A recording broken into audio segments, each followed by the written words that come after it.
made for elevation, and the soldier won't surrender. Faith is like a fire that never burns to embers. The voice of the unheard, love is the answer. I gotta speak it, believe it, that's how I feel inside. I can't sit here quiet. You can take my heart, you can take my breath when you pry it from my cold dead chest. This is how we rise up, heavy as a hurricane, louder than a freight train. This is how we rise up, heart is beating faster, feels like thunder, magic static. Call me a fanatic, it's our world, they can never have it. This is how we rise up, it's our resistance, you can't resist us.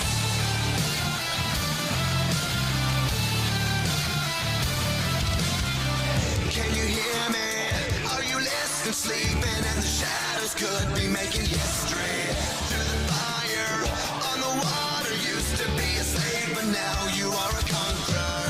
They can take my heart, they can take my breath when they pry it from my cold dead chest. This is how we rise up, heavy as a hurricane, louder than a freight train. This is how we rise up, heart is beating faster, feels like thunder, magic static. Call me a fanatic, it's our world, they can never have it. This is how we rise up, it's our resistance, you can't resist us. We're rising up, rising up,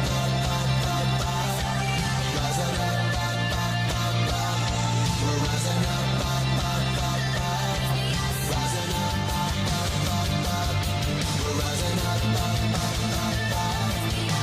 This is how we rise up, it's our resistance, you can't resist us. This is how we rise up, heavy as a hurricane, louder than a freight train. This is how we rise up, heart is beating faster, feels like thunder, magic static. Call me a fanatic, it's our world, they can never have it. This is how we rise up, it's our resistance, you can't resist us.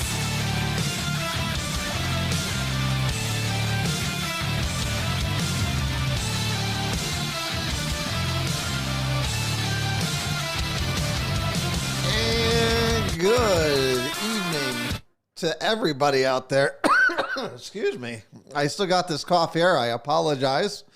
I just, for some reason, I cannot shake this cough. I don't know what is going on. But we are here. We are ready to march on and talk about a lot of things going on in the city of Meriden.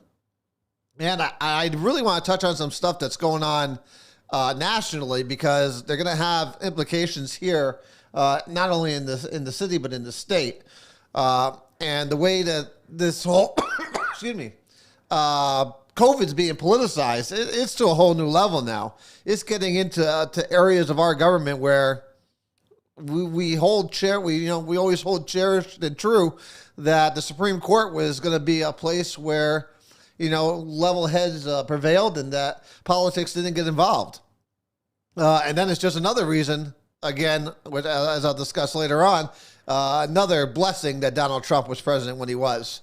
But we'll go over all that nonsense with the Supreme Court and the COVID mandate. We also have some other things going on around the country. An actually increasing trend of new DAs getting into office in these liberal cities and actually giving criminals a free pass. We'll get into that also, but let's get through the formalities first. Of course, hello, welcome to the show. Welcome to Straight Talk. I am Joe Vollano. I am your host and your guiding light through all this craziness and nonsense. We'll try to make a little bit of sense of it all, because I tell you what, a lot of it doesn't make any sense. But of course, this show always works best when you are involved. So if you want to call in, 203-679-9610, or you can email us at straighttalkjv@gmail.com. I received a very good email today, early this morning, from a gentleman here in Meriden about the Senior Center and Health Department, which I'm hoping to get to today, because it was a well thought out email. So I'm I'm interested in getting through that, and maybe if he's around, he'll call in. But again, feel free to call in, and of course, as always, if you're on Twitch, YouTube, or Facebook, you can always join the message board. I see it is off and running already. A lot going on, so let's dive right into it. And first up today is the payments to outside legal counsel for this whole Skyscape lawsuit. And I said when this lawsuit was finally settled, and the $705,000, of course, plus attorney fee, what the attorney's going to get. And then we also talked about what are the numbers for the outside law firms, where those numbers are in. And it is close to $95,000. But the problem not having, excuse me, the problem I don't really have, with that amount, well, I have a problem with that amount because this should have never happened to begin with. So that's almost $96,000 of Meriden taxpayers' money that was shoveled out to different law groups around the state. But there's one in particular that does bother me. So, because she is mentioned many times by Guy Scaife in the memos and as a potential problem in the city, and that is Debbie Moore.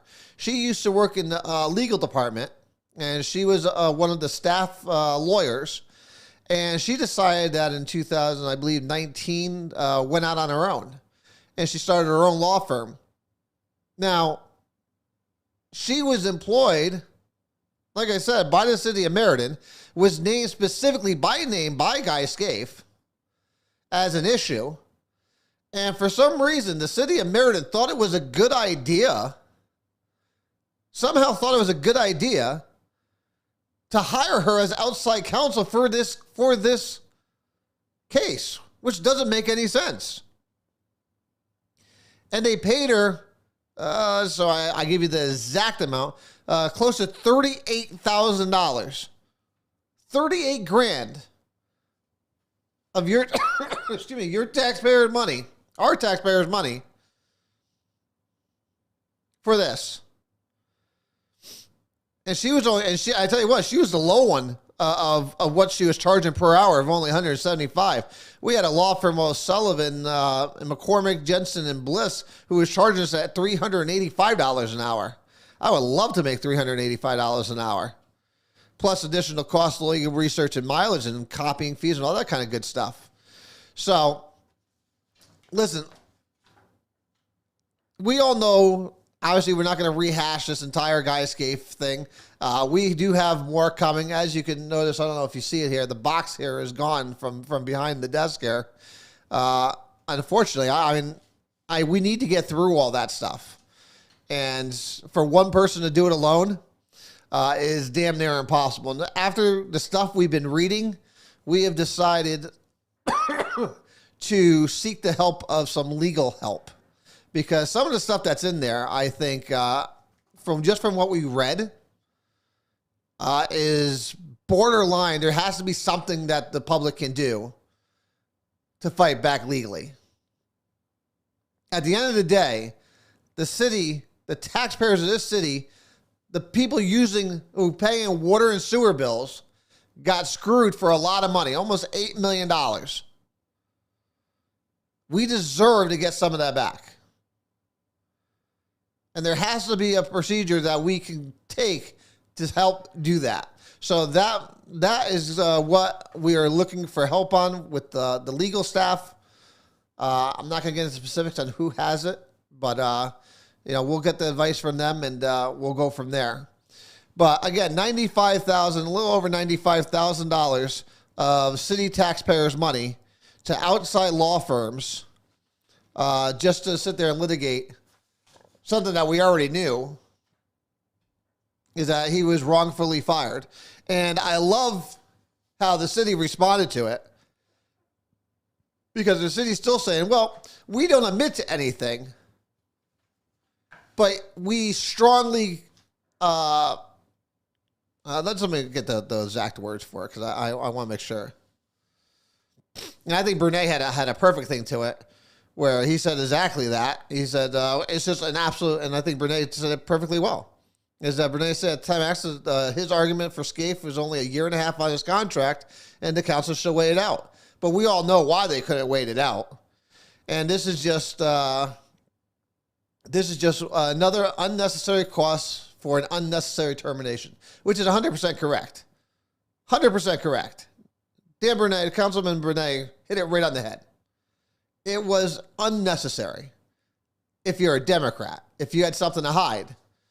But yet they're going to deny it, and of course none of them will reach for comment. But they all strongly deny it. But then yet they paid him off. It just doesn't make any sense to me. Why pay him off? I wouldn't pay someone off. If I admittedly deny doing anything wrong, why the hell would I settle? And anyone who believes it's for the betterment of the friggin' taxpayer and the residents of the city, you're smoking crack. Any politician that says that, who they should say that, people like Cardona, Jelks, Graham, and the rest of the Democrats who all went along with this, of course they're going to say, let's move on. Let's look towards the future. Well, how can we look towards the future if we have people that aren't acting on our best interests now? It's just crazy. And this is far from over. This conversation on Scaife is obviously far from over. So, we'll take it when it comes. And oh my God, it was not this bad before the show. I don't know why. Maybe once I start talking, it just kicks up. Okay, keep drinking, I guess. So, in other Merida news, the city was awarded. Yes, I do plan still on interviewing with Guy. Yes, that is going to happen. That is going to happen once we get all those papers read and we have a list of questions. Well, listen, we get one shot with Guy Scaife. We get absolutely one shot. So we got to have the questions and our ducks in a row so we could ask intelligent, informative questions that we could get some good answers to that we could then use to do what we think we need to do to get some kind of justice for the residents and city taxpayers, because justice needs to be served here. The only ones getting screwed out of this whole deal are the taxpayers of the city of Meriden. And that's not right. And that's not going to fly. So, but the city has received $1.8 million for a new cleanup over on Pratt Street, 289. So if you're not familiar with 289 Pratt Street, that is the big it almost looks like a warehouse, a big factory building that's over on Pratt Street towards Broad Street, that first building there on the right. Across the street, which is where the old auto parts manufacturer was, that area there is being cleaned up. And the goal is to put 92 luxury units there. Whether or not that happens is up in the air. But that being said, we still have $1.8 million from the state coming in to help clean up that site. So it's 14.1 acres, I believe, of cleanup there. Again, that's a good thing, because we need to clean up these spots here if we're ever going to be able to develop them. And for the years of I'm sure of contamination from the auto parts manufacturer that was there prior, I can only imagine on how much cleanup needs to be done there. So it is good that the state's going to chip in $1.8 million, and then it's going to be a collective between the building owner, who actually the owner that owns the building across the street owns that property. And his goal is to put 92 luxury apartments there, not low-income housing. So but no plans yet have been set forth there. So we'll see what happens. I just thought that's something that the you guys should know about, because again, it does help the city out. It does help. Again, if we get a 92 building apartment building there, it's supposed to be 4 stories high. That's more tax revenue for the state. And if because this is a whole big if, of course, no plans have been put forth yet on what they want to do there. They have preliminary plans, but nothing has been submitted to the city for review. We'll see. How much I trust anybody, especially when they're working with the city of Meriden or the state, what they really want to put there. Everybody's low income. They are somewhat luxurious, I guess, but these are supposed to be luxury apartments, no low income. So we'll see. I think Mayor Scarpati put it very well in that article, that he welcomes the property, but he also is hesitant on the whole apartments thing downtown. We got to start looking at the bigger picture. Again, low income housing. What does that entail? What does that bring into the city? It usually brings a bigger strain on social services, education, police department, fire department, all that kind of good stuff. So it's something that most people don't want to talk about, but it's something that needs to be talked about. So we'll see what happens on that. Like I said, that will start moving forward on getting cleaned up. And once that is cleaned up, which I am taking, it's going to take probably about a year. And then we'll see what they start proposing and what starts coming before planning and zoning, if it needs a zoning change. It's within the transit district, so it shouldn't need much zoning change, but I'm sure planning will most certainly get an opportunity to take a look at the plans of what they're trying to do there. So I'm on board with the mayor and making sure that it's for the best interest of the taxpayers, and low income housing is something that is not on the table. So, but we'll see. Of course, obviously talking about the city loving to spend money. Obviously, tomorrow we have at 6 p.m. It's going to be on a video conference again. Now they're going back to the Zoom crap for the American Rescue Plan Steering Committee. So I think everybody should watch it. There's a couple things going on there that they're going to look at. A couple I don't have any issues with. So there's 3 applications on the table for tomorrow. One is the Meriden Wildlife for Kralis. I always think I say it wrong. Their application is to fund transitional housing for domestic violence victims. All for it. I don't mind that at all. The Meriden Department of Health and Human Services requesting additional funding for staffing. I need a little bit more information on that. I'm taking it if it's for COVID stuff. Obviously, it's well within what they should be using it for, and I think that would be good, just as long as that ends after 3 years. We just need to make sure we're not making these positions and letting them last over 3 years where the funding's not there, and then they start looking at the taxpayer for funding. And this one I have a serious issue with. And a joint request from the city's Department of Economic Development and the Record Journal called Meriden Business Boost. Meriden Business Boost.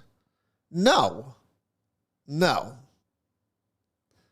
is a payoff to the Record Journal. That's what this is. This is just, all right, we're going to give you some ad space, and we're going to give the Record Journal about $300,000. No. If economic development wants to do some Meriden Business Boost, why does it all go to the Record Journal? Why $300,000? Because I gave no indication on where else that money would go. And last time I checked, the friggin' Meriden Rag, which is the the Record Journal, they can't even get their stories half right half the time. So now I am not for giving a payout to the Record Journal for $300,000. That's just ridiculous. There's things that we can do as a city to boost our image. It's not going to help. It's not going to help when you have the city council, when you have the leader of the city council telling the people outside the city of what such problems we have. And maybe that's the first step to fixing the perception of Meriden. Maybe getting the majority leader and the Democrats just to shut the frig up and not keep insulting the city of Meriden and the residents here and the police department. You know, today's National Police Appreciation Day.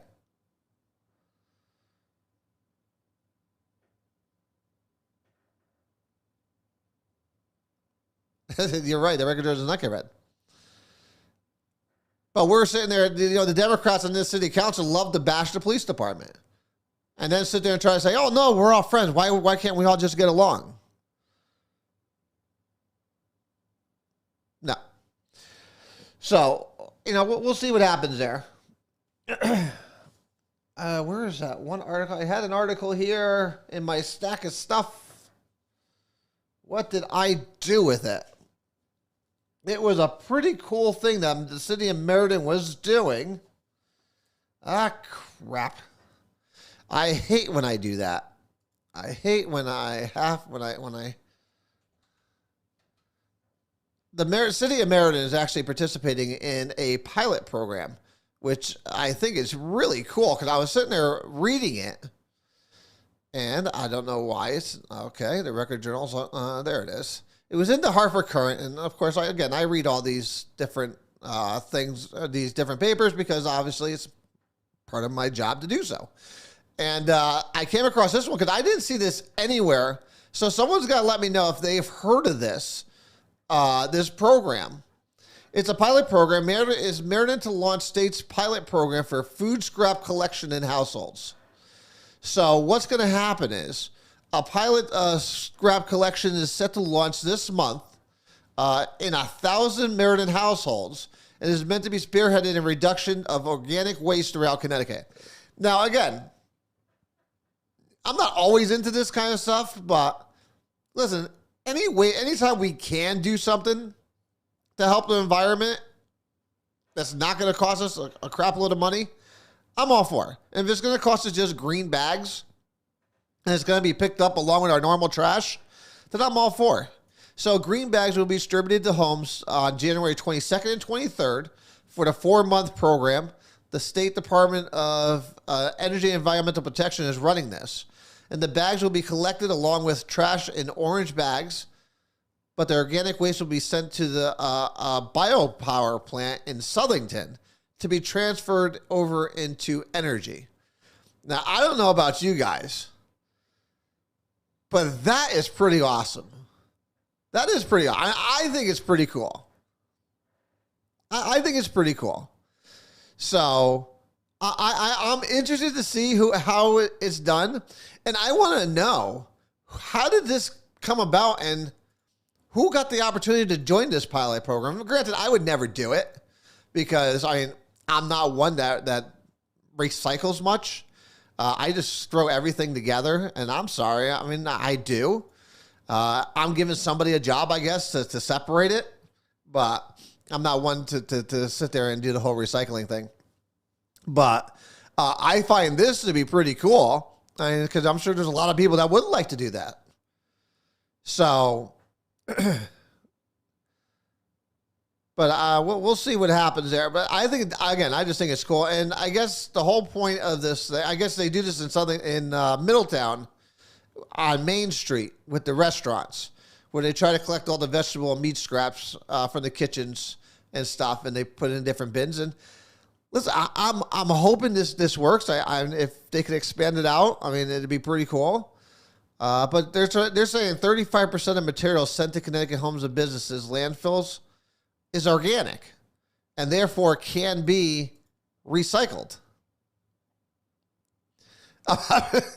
So, again, I mean, I think it's pretty cool.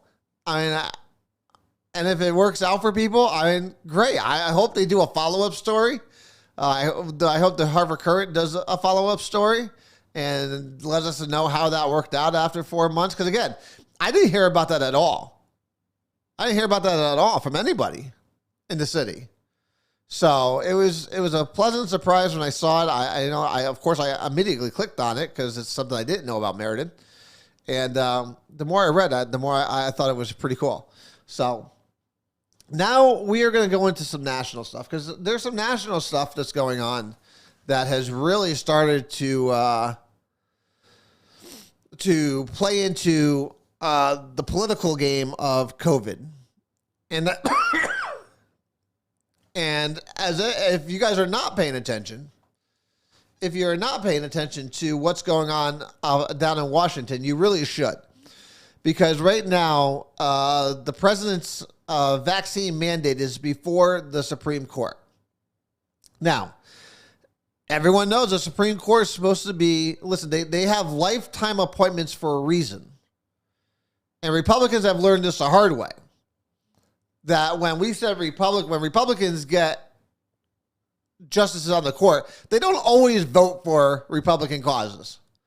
They do hold that judicial separation, which I think is great, but Democrats never play that game. And Justice Sotomayor is a prime example of what happens when you get far left activist judges in places of power. She tried to politicize and tried using wrong talking points to make an argument. But here's the problem. It's not her job to make the argument. Her job is to sit there and listen and ask questions to both attorneys, one that is looking over the country's best interest, and another that's looking over their party's best interest. They're supposed to be asking the questions of each other. The justices should be listening and asking pointed questions, but instead she went on a political statement where she stated, wrongly of course, we have over 100,000 children, which we've never had before, in serious condition and many on ventilators, Sotomayor said. That figure is dramatically higher than what the CDC is saying. Because of what the CDC is saying, because the facts are, less than 3,500 children are in the hospital because of COVID. And some of those kids aren't even in there for COVID. They just went in there and they happened to test positive for COVID. So we have a Supreme Court justice that is trying to make political statements, political points that are, first of all, incorrect. So she's using talking points that are wrong to try to advance an agenda. So I got to imagine, if you know, just from that one comment alone, you already know where she stands on it. She doesn't have independence. She's made up her mind. The Democrats are feeding her talking points that are incorrect. And she's dumb enough to go and spout them. This is the one thing we never wanted. The founders of this country never wanted the Supreme Court to be a partisan branch. Never. Which is why, again, they have lifetime appointments. But here we are. Here we are. This is, again, that's why I say thank God. Thank God for Donald Trump. Thank God he was president when he was. Listen, I still believe that everything happens for a reason.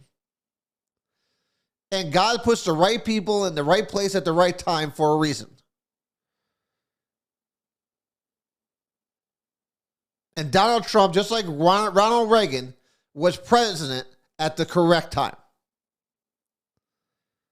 And thank God for that.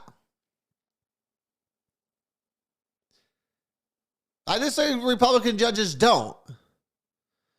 but they're far more unlikely to pull a stunt like this. Roberts is a prime example of that. Chief Justice Roberts is a prime example of that, where Republicans thought they were getting one thing, and then you get another. Because again, once you're approved there, once you get approved by the Senate, you're there for life. You don't answer to anybody, which is the whole purpose of it. So you have judicial independence, and you just do what you feel the Constitution says you should do. Oh, we're over that. We're not. I don't know why you think we're not over Trump losing. Trump's going to win in 2024. Like I said, Trump, again, everything happens for a reason. Everything happens for a reason. Joe Biden was necessary. The pain that we're going through right now is necessary.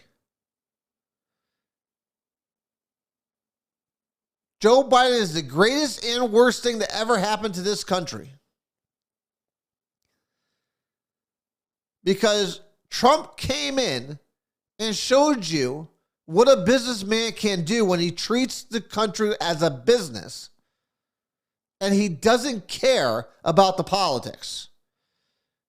When you have both sides of the aisle coming at you, you know you're doing something right. I say it many times on this show. I don't trust a damn politician down in Washington, D.C. Well, very few.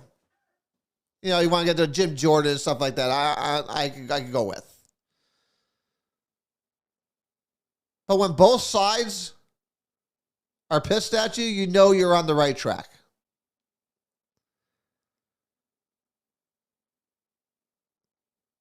So, Joe Biden will be, like I said, the worst thing, best thing, because he's going to show you exactly what happens when politicians get back in office. And then Trump's going to come back in, and he's going to fix it again. Remember, Trump did more in 2 years than half the president's done in 8 years.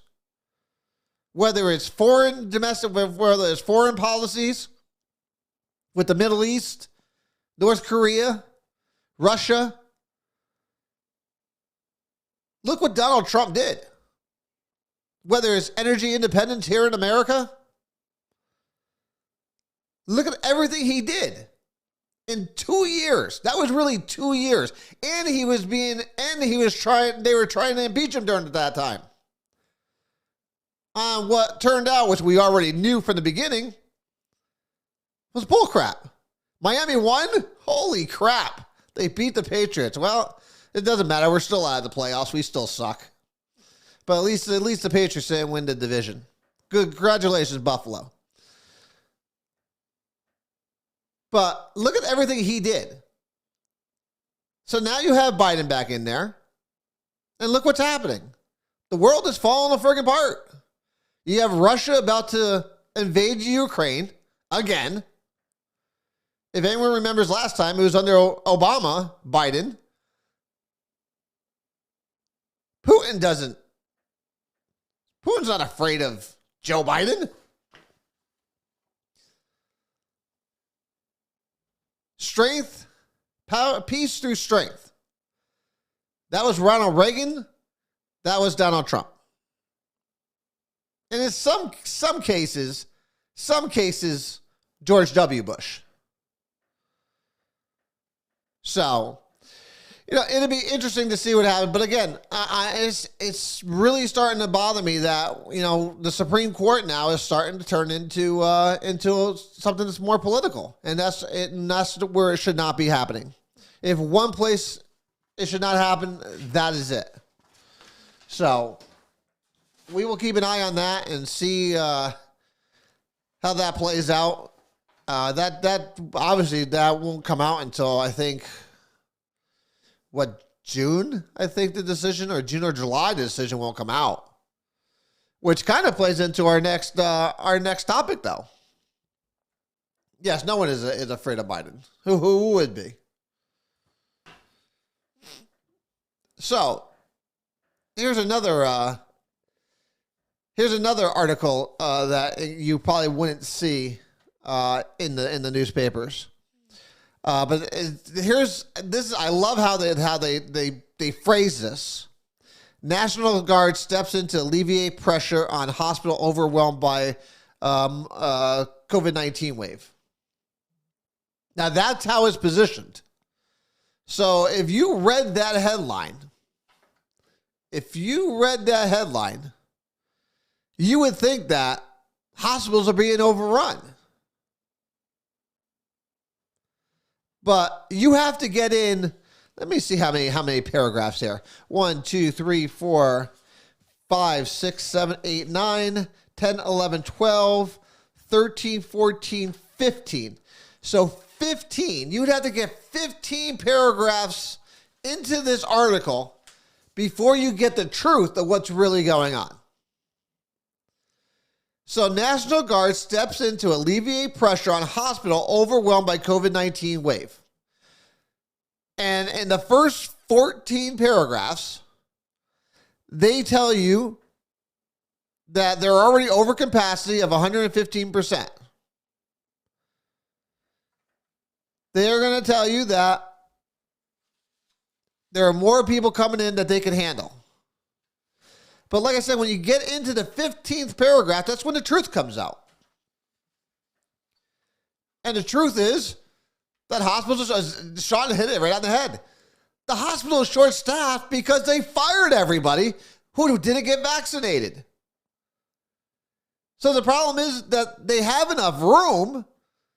They just don't have nurses to sit there and care for the patients. And that's what they're there for.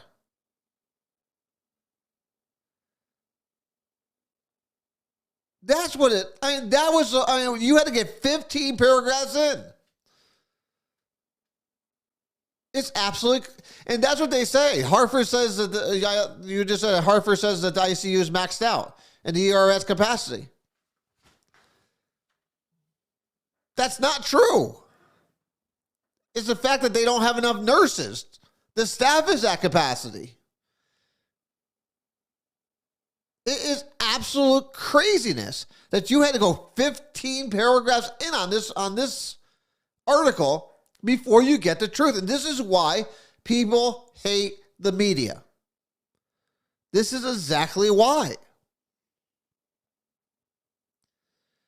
And then they go on to say that 40% of the patients that are in there that test for COVID are not there because of COVID. They're there for another reason. But of course, they're all tested when they get there. And if it detects the virus, it's counted as a COVID. That's another thing that the CDC director had to acknowledge on the Fox News Sunday. Is that a lot of people are not going to the hospital because of COVID. Especially with this new strand. Because it's not as deadly. It's not as serious. Of course, another thing Justice Sotomayor said is that it's just the newest is just as deadly as the original, and it's not. And people wonder why they don't trust the media, they don't trust their government. It's because of crap like this. Yeah, you didn't have any testing pre-surgery, which was amazing. I thought that's the first thing they were going to do when you got in there. They were going to test you. And they didn't. Or maybe by then it's too late. There could be a ton of reasons why they're going to the hospital there, Craig. They could have gotten in a car accident. They could have done a lot of things. Hell, you could be in Chicago. You could get shot. I mean, what? They're shooting each other at what? 200 a weekend? Who knows what the reason why they go to the hospital? Who cares why they go? But it's not because of COVID.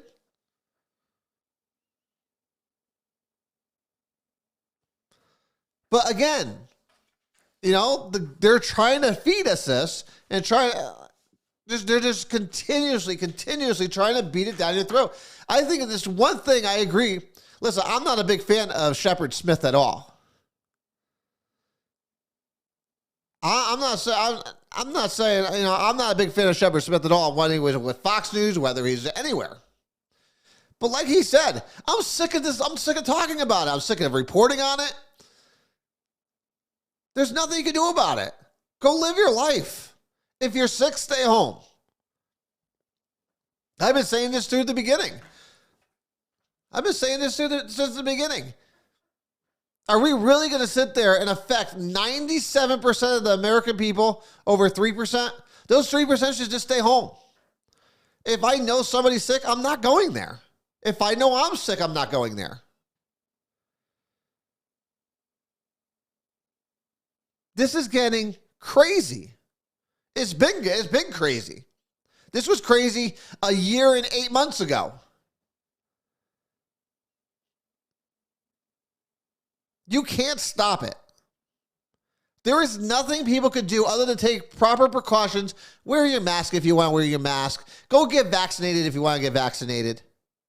Keep your social distancing if you want.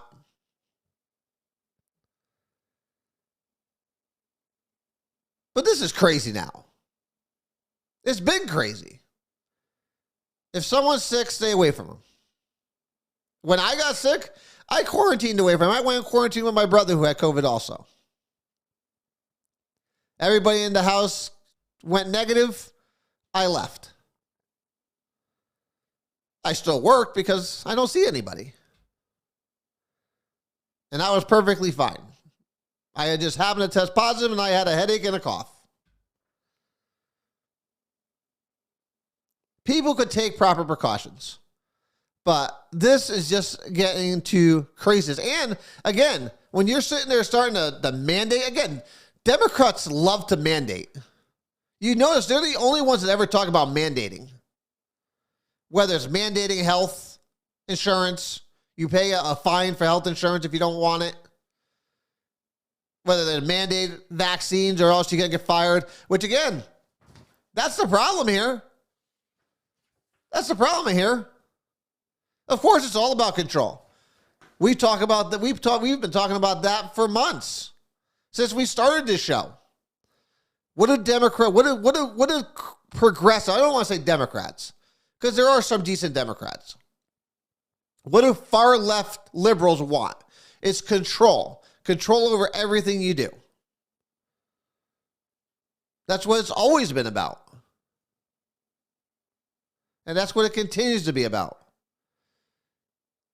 I don't know if you heard the latest thing. Now they want to try to make elections federal. They want the federal government to take care of all elections. When our Constitution prohibits that because it states clearly that voting and elections should be held by the states. So they're trying to get around that now. I don't know if anyone watched the news channels this weekend. That is, you House of Votes dictates the outcome. In some ways, yeah. Especially if you're in some of these interesting cities like Philadelphia, Atlanta.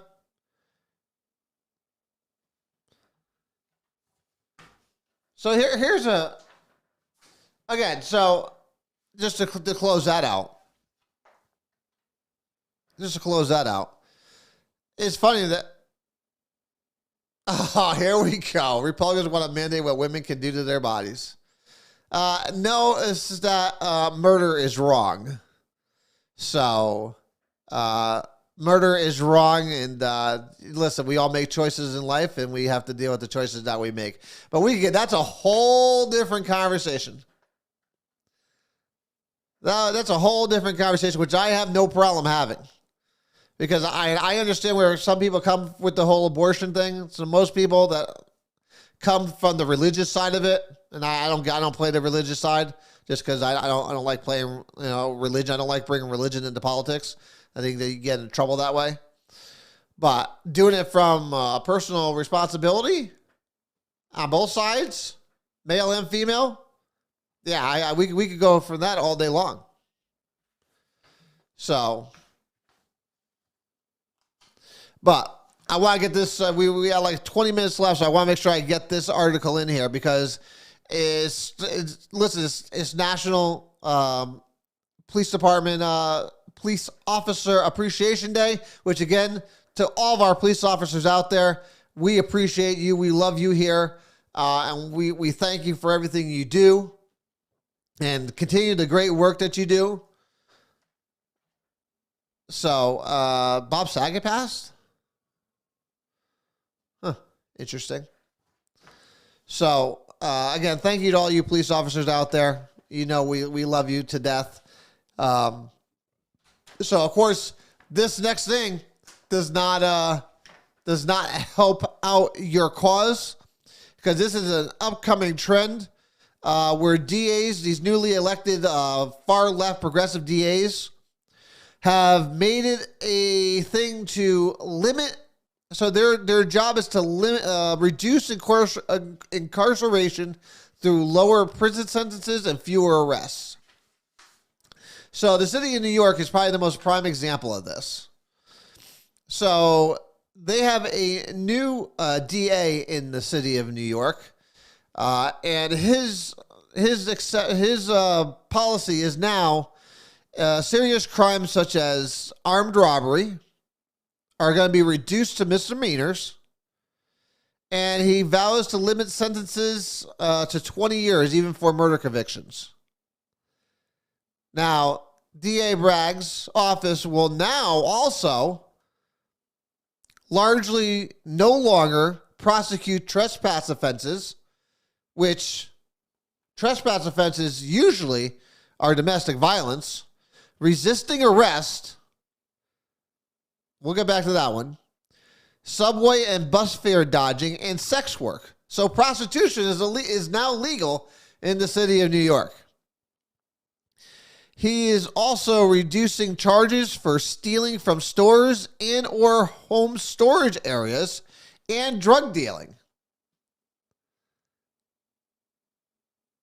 Those resisting arrest, I don't know how the hell someone comes up with reducing or not arresting someone because of resisting arrest. That is just a recipe for disaster. That is a recipe for disaster. That is basically saying to every criminal out there, if you can resist arrest and get away, you're good. But if you get caught, you're still good. What does that tell every criminal? Fuck the cops. We're going to fight them. And then when something happens and the cop has to take force, they're going to be the first ones to sit there and blame the cop. Say it was unnecessary. What is this world coming to? Who with common sense would think this is okay? No longer prosecuting trespassing offenses, which is usually restraining orders. Subway fare dodging, I don't, and sex work. So like I said, prostitution, welcome to I guess they turned into Nevada. They're not going to prosecute it anymore. And I'm taking looting is good to go. You can go steal from stores now. Shoplifting, do it as you want. Don't worry about it. If you get caught, we're not prosecuting you. What example is this setting? And he's not the only one. He's not the only one. Los Angeles, San Francisco, Philadelphia, Chicago, Kansas City. They're all doing this. Do you know what they all have in common? The one thing they all have in common, crime is going through the roof. Violent crime is going through the roof. And he can't understand why there's pushback on what he's trying to do.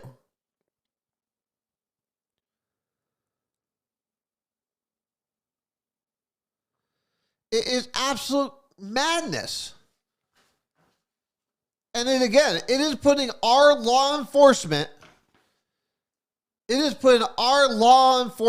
at risk. That's all it's doing. It's putting the citizens at risk. Because now they can do whatever they want. Listen, vigilantism is not the answer. That's not the answer.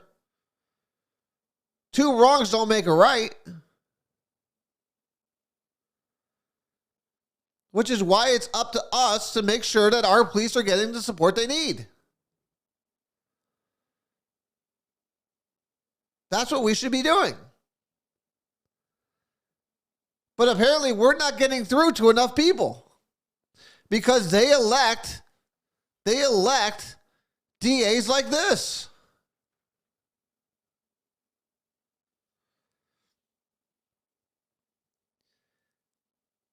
And if you murder someone, no more than 20 years in prison, that's crazy.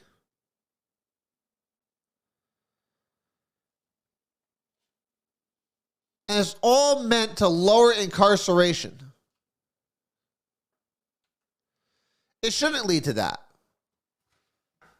Listen, at no point is vigilantism is the answer. At no point. And it shouldn't lead to that. It should lead to people getting off their ass and getting out there to vote.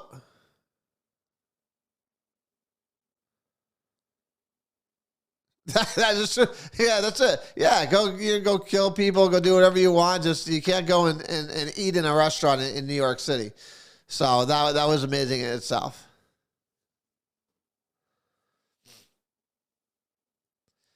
But these type of DAs, again, and the same thing's happening here in the state of Connecticut.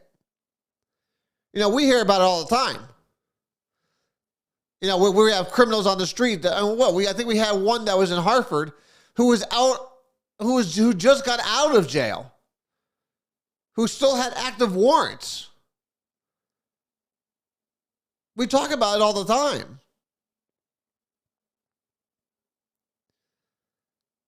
What the hell is going on? Michael Douglas for Falling Down. That was probably one of the greatest movies of all time.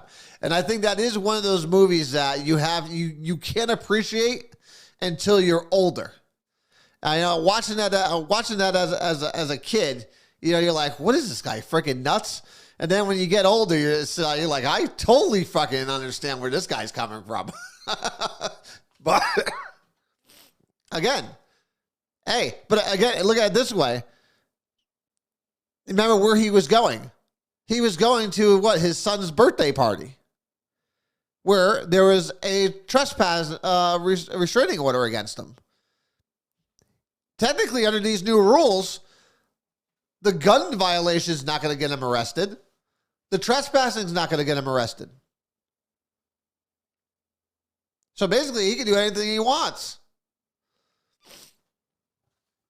This is the type of stuff that leads to when people like Councilman Cardona says, "Well, we want a CRB before something really does happen." You mean shit like this? This is what happens. This is what happens. You give criminals a green light to do what they want. And then when police officers have to take appropriate action to stop it, yeah, you're going to get some use of force issues. Resisting arrest is now okay. Yeah, you're probably going to get a couple more times that a police officer is going to have to use physical force. So I hope every single police officer has a body camera in the city of New York. I don't know if they do or not. I'm sure glad they do here. Because this is the type of stuff that's going to happen in Connecticut. This is the kind of stuff that's going to happen in Connecticut. And this is the type of stuff that Democrats and hardcore liberals are going to capitalize on when these criminals start using these to their advantage and start doing resisting arrest, gun control, gun charges that are not going to be knocked down to misdemeanors. It's not fairness that they're after. It's politics. And it's disgusting. Elections have consequences. Could have said that better myself. But again, it's up to all of us to make sure people are informed. It's up to us to make sure that people are informed.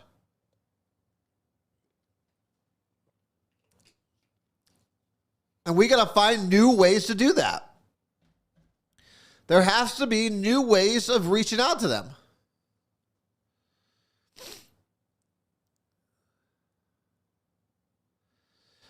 What do you want to talk about? Juries? So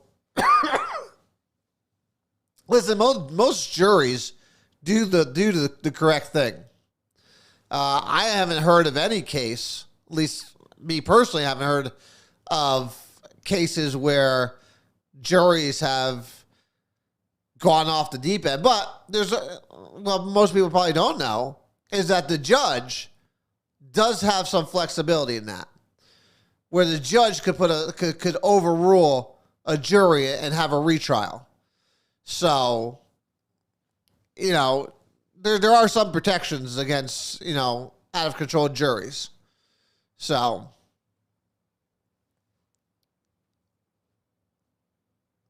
and not ever, I'm trying to read through I'm trying to keep up with your chats here. No, listen, plea bargains are done for a reason, to help limit the congestion, I guess. But they should make at least sense. Plea bargains. And knocking things down to misdemeanors without having to do a plea bargain, what does that tell you, though? And I think when you're talking about plea bargains, you're talking about a process within the judicial proceedings. And that's a little different than what they're doing here. They're just saying right off the bat, no, we're not even going to bother charging you. So there is nothing to plea bargain. You're going to have fair game to do what you want. So I did want to get to this email, because I did get this email today. And the question, excuse me, and his name is Rich. He's from, I'm thinking he's from Meriden here.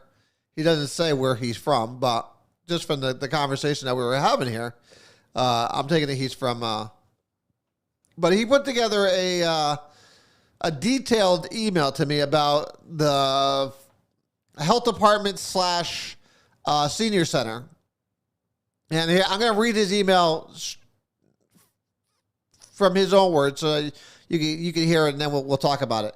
I couldn't agree more that a new senior center health department building. The green is not the place for this building. Approximately 2/3 of the people attending the senior center, drive or work to the senior center.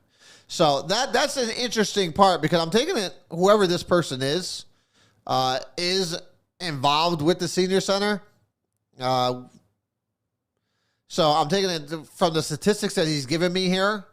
With 60 to 80 people a day attending, quite a few cars. Now add the staff for both departments, and you have over 60 or so vehicles on a daily basis. Add in the 4 minibuses that are parked at times during the day. I was going to say, because those minibuses are actually stored over at the Public Works Department. There is no parking at the green to accommodate the traffic. A better location is 116 Cook. The city already owns the building, and we all know we don't need another developer coming in and adding more affordable apartments. Knock down the existing building as it's too large and build to suit the needs of both departments. There's plenty of parking, and if you open the second entrance of the parking lot, you can access the Cook and Handover. This is the part that I did not think about when people tell me about Cook Ave. The plans for the linear trail will bring it right behind the center, giving seniors a safe and stable walking path. You will also have walking distance for the towers, which is where quite a few of the members live. What do you think of this option? Listen, when it comes to the seniors, I am all for every option. Now, would I like it on the green? Yes, because again, there's going to be events there during the summertime. It's easy for them to walk over. The parking issue, I did not really think about, which you make a valid point. And if indeed 2/3 of the people there that go there are walking or driving, plus the staff for both departments, maybe Cook Avenue does make more sense. And I did not know about the linear trail going behind it. So listen, I'm all for it. I'm all for it. Just as long as we give the seniors something that they're deserving of, I'm all for it. I want them to make sure they have a lot of open space. They have a safe environment. They're not going to get hit by cars. I'm all for it.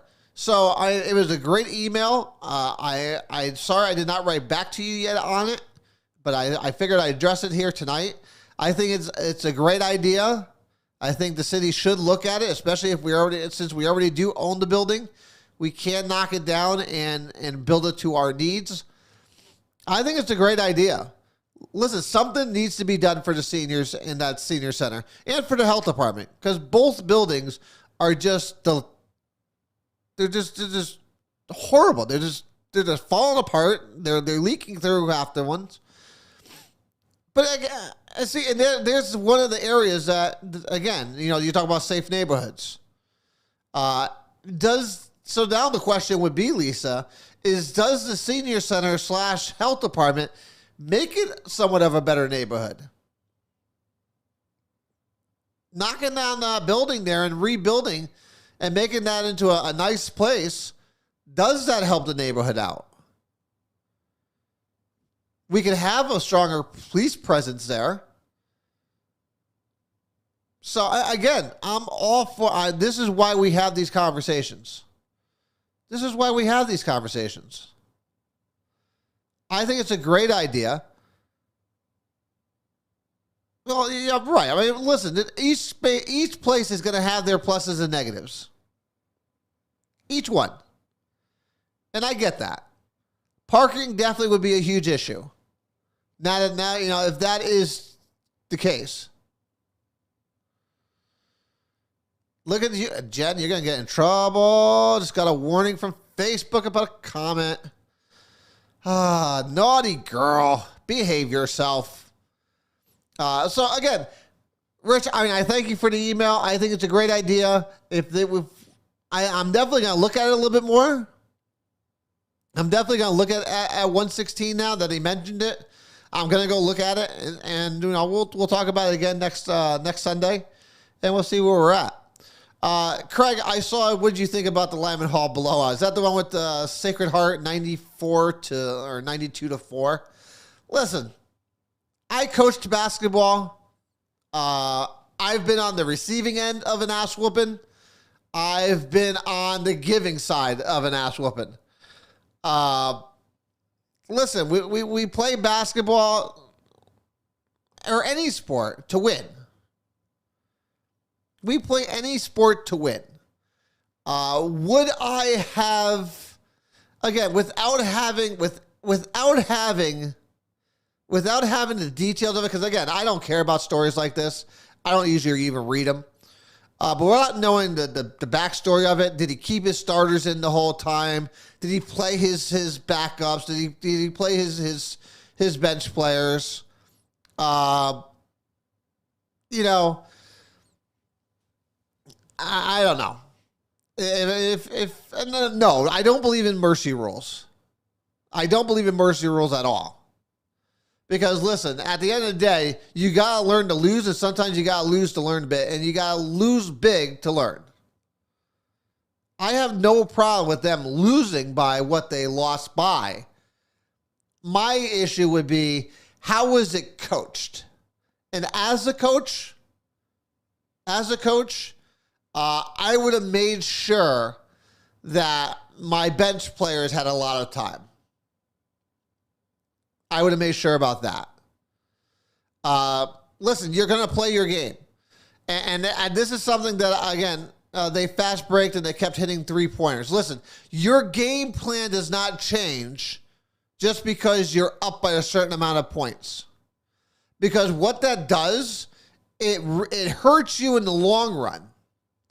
Because listen, we coach and we come up with a game plan for how we're going to play each team based on that, on how we normally play. If you start changing it, you're hurting your own players. But that's on, right. If they gave up, then that's on them. That's on them. But like I said, as coaching a game, I would have made sure my bench players had a lot of game time. Especially if this is one game where we knew we were gonna overpower them. So, again, it all comes down to how the coaching was done. So if he just kept his starters in and just kept running up and down the court, no, that's just wrong. That's just wrong. So, but again, I don't know all the details of it. Again, like I said, from the subs were in it, then there's nothing you could do about it. Nothing you could do about it. Subs were in the first quarter. There's nothing you can do about it. You're going to play. You're going to keep your game plan. You need to get those kids as much practice running the offense, running the defense as you can. There's not many times those kids probably get the opportunity to play. And also think about it that way. Listen, these bench players, you put them in. You want to talk about a motivated player? A bench player getting time? Bench players getting time. They're more motivated than anybody to go out there and prove themselves to their coach. To let them know, hey, look what I can do.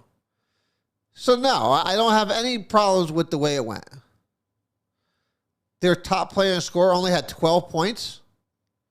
That means everybody on the team, when I say you carry 15 players on the team, that means 90% of them probably scored. 90% of them probably had, anywhere from 8 to 10 points.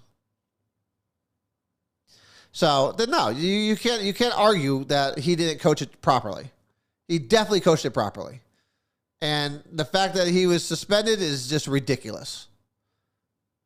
So Mike, thanks for giving me the backstory to it and the update on how it was coached. Because he coached it properly. If the score is what it is, that's what it is. So, well, guys, as always, it is always fun catching up with you guys. We have a lot more stuff to talk about next week. We'll see what goes on tomorrow night at the American Rescue Steering Committee. We'll see what gets passed, what doesn't get passed. Apparently, from what I've been seeing, though, everything's just getting passed. So, which is really weird. I mean, is anything going to be rejected? So, we'll sit there and see how it all plays out. The threes. Yeah, well, listen. If they give up on each other, then that's on them. I always taught my kids, listen, when we first, let's give you a quick little story. I used to coach down in Fairhaven, in New Haven, over at the Farnham House. And I took over when I got in, I was in college at the time. I did this for some community work. And plus, I love basketball. And I was playing basketball, so it all worked out. And I got invited down to the Farnham House down in Fairhaven. And I took over a team that went 0-12 the year before. And anyone knows, most kids down in when they play at that age of middle school, because that's what I was teaching when I was coaching in middle school, is they're all about themselves. They all want to be the all-stars. They all want to shoot. The more things you score, the better off you are. But they never learn to play as a team. So they went 0-12 the year before. I picked them up. We started off 0-3. Parents were getting pissed at me because their kids weren't getting the playing time that they want because they weren't sharing the ball. And I'm all for teamwork. Listen, no matter what it is, whether it's Whether it's basketball, whether it's politics, whether it's business, we do everything as a team. And if you don't do everything as a team, you're going to fail. It's just the way it is. And that's what I tried instilling in these kids. And it took me 4 games to get it through their heads that if they don't play as a team, you're not going to play much basketball on my team. The 4th game, they decided to play as a team, and we blew out the other team. And I think that was the first time they thought, wait a minute, he's on to something. Well, one, we're not going to play if we don't pass the ball around, we don't run the offense. And we don't run back on defense because everybody loves to score. Nobody loves to play defense. That's what I found about all kids. By the time the end of the season, we snuck into the playoffs in 6th place. So we just barely made the playoffs. But we hadn't lost a game since. We went on an 8-game winning streak to go into the playoffs, and then we blew everybody out. Because we played as a team. And we never gave up on each other. Those are the things you need to be teaching kids that are playing basketball or any sport. Or any sport. That's what it comes down to. Teamwork. Teamwork, knowing what you need to do, what your role is, and never giving up on each other. And helping build each other up. If you can do those things, you're going to be set for life. Set for life. There's always going to be ups and downs.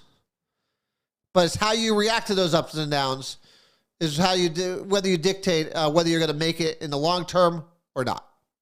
So with that, guys, I love you all. Thank you guys for joining us. We'll be here again. We'll be here again next Sunday. Well, we look forward to talking with each and every one of you. So until then, good luck. God bless you. I love you. And I will see you guys all again next week. Peace out.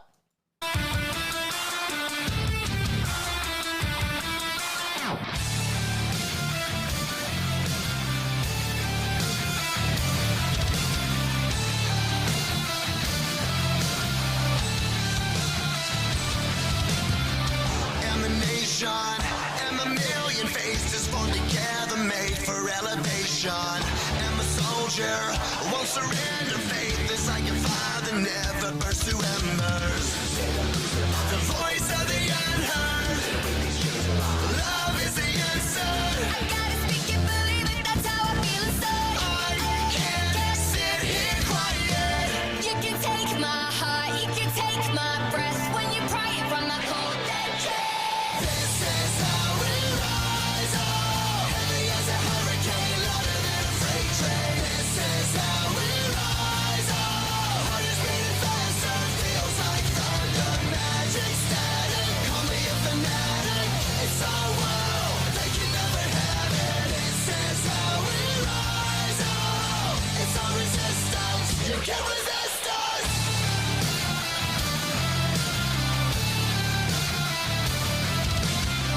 Can you hear me? Are you listening? Sleeping in the shadows could be making history.